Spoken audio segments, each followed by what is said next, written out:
depressed, lonely, isolated, ashamed. Those are the words that I use to describe how I felt growing up. In my earlier videos, I touched upon my experiences during my childhood, but I've decided to dedicate an entire video to what it was like growing up transgender. Now, the moments that I knew I was a girl and knew that I was transgender were completely different times. I knew I was a girl even before I could speak. I looked up to my older sister, I played with dolls, I had plush toys, I watched Rainbow Bright and She-Ra and The Last Unicorn. It wasn't until my first day of school that I learned I was different.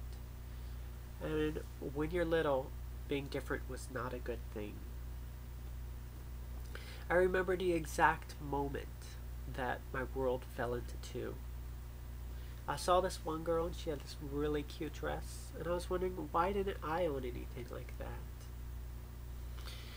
The teacher yelled at me to get in line, so I did, and everyone began to laugh, and she got upset because I had stepped in the girls' bathroom line and I was supposed to go over to the boys.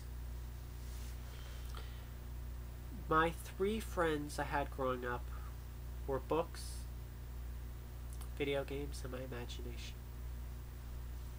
On the playground, I would jump rope or go on the swings and close my eyes and imagine that I was flying on a horse with wings. But I never really connected with my peers. What made this all the more difficult was my dad was in the army, and so every 6 months to a year, I was calling a new place home. Some people might think that's a great thing, you know, a fresh start. But for a shy, introverted, wallflower, transgender girl like me, it was very difficult to find a few allies. I was so discouraged about the future that at 7, I had my first suicide attempt. We were visiting our relatives, and they had a swimming pool in the background. I took a bunch of rocks and stuffed them into my swimming trousers pockets and jumped in the deep end, hoping to have every ounce of air taken from me and be able to close my eyes. I was pulled out by my dad, and it was later thought to be just a mere accident. I never built a male facade, and for that I was teased, bullied, and ridiculed. Teachers would constantly tell me not to cross my legs. Everyone called me a girl, which I thought, oh, that's kind of a good thing, but they didn't mean it as a compliment. You ran like a girl, threw like a girl, acted like a girl. And those were things everyone told me not to aspire to.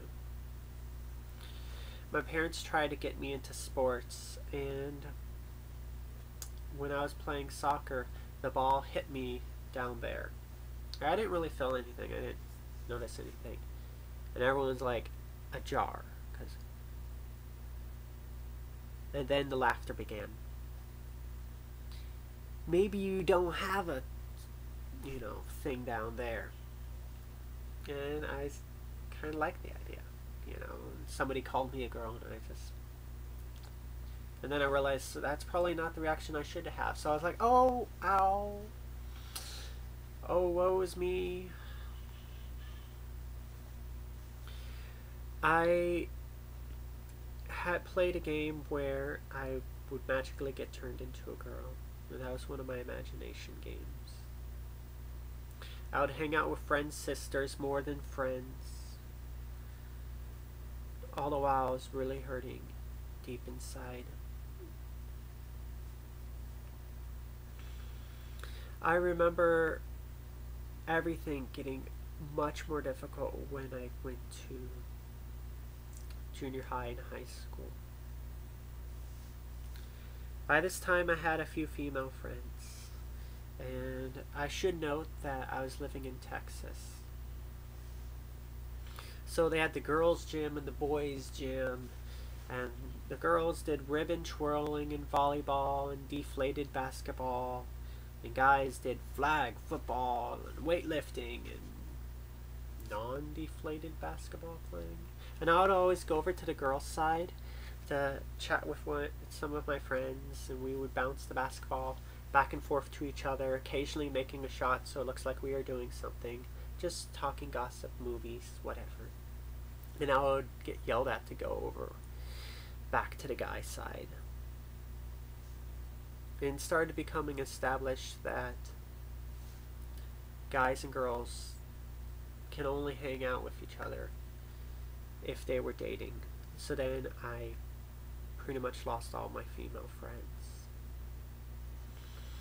And the few friends that I had were people who fell through the social cracks. Gamer geeks, other bookworms, nerds, and the like. And for me, I always used video games as an escape, to try to escape that crushing dysphoria that made much of my life bleak. Sometimes wonder if I would be such a gamer now if I wasn't transgender, because they were essentially my lifeline. And I connected and bonded with these people over such topics, but there are some things we strongly differed on. They would see a girl in a short skirt and be like, ooh, she's hot, I want to take that skirt off. And I'll be thinking, ooh, that skirt's really cute, I want to have something like that, I want to wear it. And I knew it was probably not a good idea to voice these thoughts. I remember everyone telling me how to sit and act. There was this one time I was at the bus stop, and this one guy was telling me, boys don't hold their books like that, don't do that unless you want to get your ass kicked. And I was just holding my book like that, just whatever. And so I guess it could have looked kind of funny from an outsider's perspective. Here was this other guy showing this other person how to walk and hold their book properly. You know, it'd be like, guy, and the other person failing miserable at it. Because naturally, I'm comfortable crossing my legs. I'm comfortable holding my books like this. And so it was really difficult because I didn't have anybody to talk to about this. This was around the time I heard the word transgender and transsexual, and it was associated with a show that most people know, the Jerry Springer Show.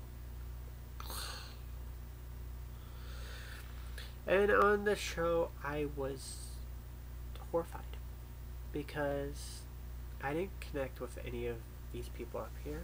There were, you know, guys dressed like girls, but I didn't feel any kinship. I didn't have any transgender role models. There was no transgender bookwormish geeky girl on TV. And like many people, I only thought transition was about the surgery. I didn't know hormones existed. So I felt very hopeless about the future.